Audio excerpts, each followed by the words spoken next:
Hey, I'm Christi Friesen, and I am an artist. Now, I use a lot of sculptural materials, but I'm going to talk to you today about polymer clay because that's going to become your new obsession. We've got a little series here at Fire Mountain Gems and Beads Jewelry Studio, and we're going to show you the secrets of polymer clay. Now, the purpose of this series of fun little projects is twofold. If you're taking notes at home, there will be a quiz on this later. The first purpose and point is to have fun. Maybe you've never played with polymer clay before. You're going to love it. Maybe you have, but you're not quite sure of all the things you should know. This series, and we're going to start with a very simple project, is just to get you to dive right in and make something. It's not going to be this big in-depth thing that you ever wanted to know about the history of polymer clay and how to do every aspect. We have those videos here in the Fire Mountain Gems catalog of video tutorials. You can go find that out later, all about polymer clay, baking it. I'll talk about that at the end, but don't worry, those things exist here. For right now, we're going to take a block of clay and we're going to make something marvelous. Doesn't that sound like fun? Okay, so that first one was to have fun. The second one is to dive into a material and make it come alive in your fingertips. So, are you ready to get started? I know I am. I've chosen something very simple to start with, and that is a simple strata bead. Now, I call it that because it's got layers in it, and it's one of the easiest ways to get your fingers wet, although polymer clay isn't wet, but get your fingers wet with this material. We're going to take some colors, we're going to stack them up, we're going to chop it, and boom, you'll have a bead.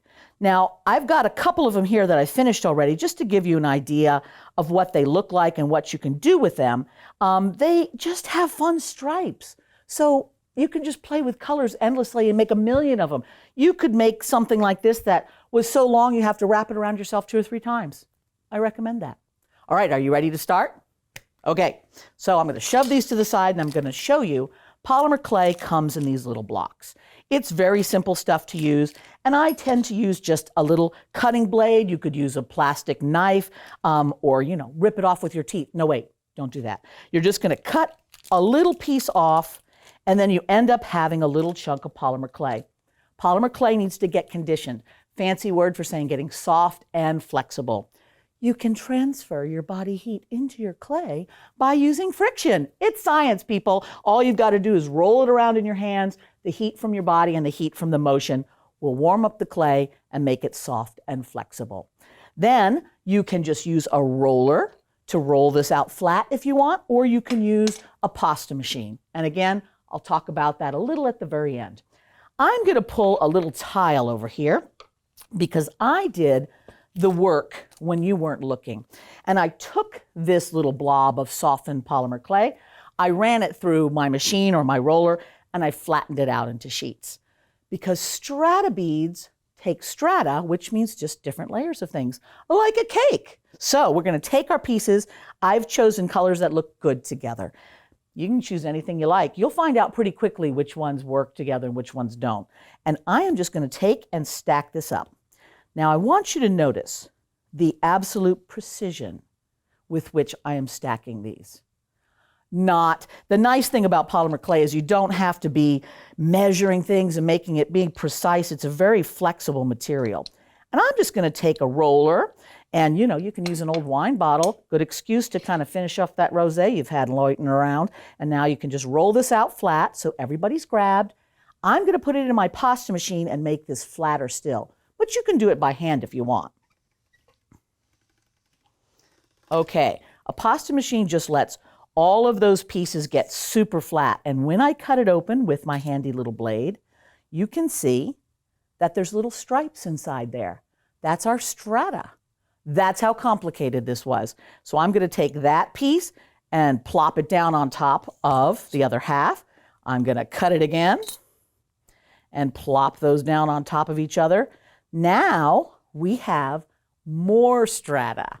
More is always better, don't you think? And I might even do it one more time. How many times should you do this? That's entirely up to you.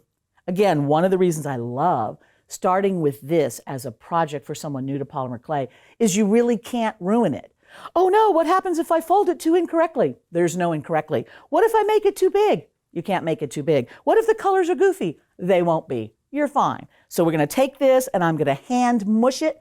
If someone's walking by and wants to mush it for you, put it in their hands, let them get involved. At the end, what you'll have is you'll have all those layers firmly smushed together. All right, now I use this a lot. This is a cutting blade.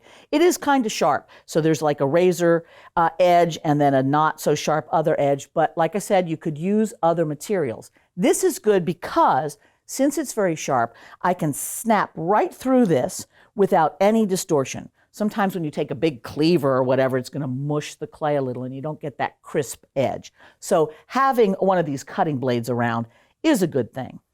So now what I'm going to do is I'm just going to get rid of my extra so that I have a little rectangle, all right? This is the beginning of my bead. You see what we've got there? Just a fun little rectangle.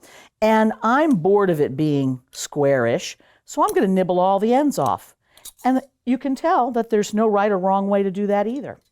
This is going to become your bead, but all you want to do first is push it to make sure all of those layers are firmly grabbed together, and you want to get rid of some of that choppy look, although you might like that. See what I mean? No rules. And now I'm going to do the magic trick. Are you ready? Are you waiting for it? I'm going to take one hand, put the other hand on top, and I'm just going to roll it a little bit. So my hands are kind of doing like this, rolling a bit. And as I roll, what it does is it kind of like, you know when you take that stack of napkins and you twist it and they go and they fan all out or fall on the floor depending on your skill level? That's what we're doing. I'm just twisting this, and that will give me wonderful little blends and little striations. Now, you might go, oh, look, there's something garbage on that side. Sometimes that happens. Again, magic polymer. I can just take my blade and trim and make it look like I always meant for that to be there by making more of them. See? No stress. And then I'll just roll that a little bit more in my hands, and boom, now I have pattern. All right, so that is your magic strata bead. We're going to just make a hole so you could wear it, right? So I'm taking a needle tool, and a needle tool is basically a needle in tool form, and I am going to insert that right through. Now, I usually kind of look at it from above so I can tell if I'm going to go angling out the side, and I twist it a little bit so that it can come to the other end without going outside. And then I'll take it out and go the other end because needle tools sort of taper, so the end of the tool is a little wider. And now I have a perfect little hole in there. If I wanted this hole to be bigger, I have another tool here. This is just a metal knitting needle. I could insert that in and create an even larger hole. You might want to put like a leather cord in there or some kind of a ribbon, so having a bigger hole works. Same thing, just twist it till it comes out the other end. Touch it all over. We looking good. All right, so I have one more little trick for you. Polymer clay requires baking in your home oven. Super easy. We'll talk about that in a minute, but you want to make sure that when you put it in the oven to bake, it's not going to be flattened on one side. So all you do is get a piece of scrap paper, and I use something a little stiffer like a manila folder or a piece of cardstock, and folded it in a fan, you know, back and forth, you know how to do that. And then just take it off, and I can plop it right down inside here. It's going to hold that bead and all the other beads you make so that no one end is being pushed or shoved down onto your baking pan or your tile or whatever you're using to bake. And it keeps it nice and lovely so that when it comes out, it's got all these lovely soft edges. All right? So then you just make as many as you want, and they're ready to bake. Let me tell you just very briefly about baking. Polymer clay is this plastic type of clay. It stays fantastic. It doesn't air dry. It just is ready to use when you're ready. But when you're done, it does have to go just in your home oven for a very short period of time to harden. All of the clay packages that you will buy have it written right on the side. It tells you how hot and for how long. Super simple, super easy. You can use your home oven. And like I said, right here in the Fire Mountain Gems whole area of learning, we have a bunch of videos on polymer clay and all those basics. So go take a look at those when you're ready to find out the fine points of baking. It's super easy. Okay, so you're done with your strata bead. That's all you need to know about making that bead, but you want to see like all of these different colors that we've put, different blends and stuff. And I know what you're thinking. You're thinking, hey, she's got some dots in there. How did that happen? Would you like me to tell you? All right, I will. Let me trade this one out for another batch of clay. Let's put that right there. Now, I have a different series of colors here that we're going to use. And I'm going to do the exact same thing that I just did, but I've got a little trick. So I'm taking my colors and stacking them up, and then I can roll it with my roller or put it through my pasta machine. I'm going to put it through my pasta machine. And then you remember we get that long flat piece. Well, I'm going to cut that in half and stack it up like we did. And I'm going to cut it again. But wait, don't stack it on each other yet. I am going to take auxiliary clay, other colors that go with what I've done, and just make little stringers. Nice little bits of clay like a snake, like a string, and just stick them inside my sandwich. It's like you're making a licorice sandwich and you're just putting those Twizzlers right down in the middle. And again, you'll notice the precision with which I am not worrying about how they go in there. Just shoving them in. Now I can put my top sandwich layer on and squeeze everybody down and continue with my stacking. So let's go here. Let's stack that here. And you see what you have inside? You've got those funky little dots. And then you just create in the exact same way as we did before. Make my little rectangle, trim off the extra ends to make sure we have a more oval shape for no real reason. And then I'm going to get that kind of fun rolling sensation with my hands, and bam. You see how you've got all of these different swirls and you've introduced some additional colors. If you don't swirl too much, you get those little colors staying as dots in there. So you can see that. And look at all the variety you get. You could do this project for several weeks and probably not run out of fun combinations of colors and stuff.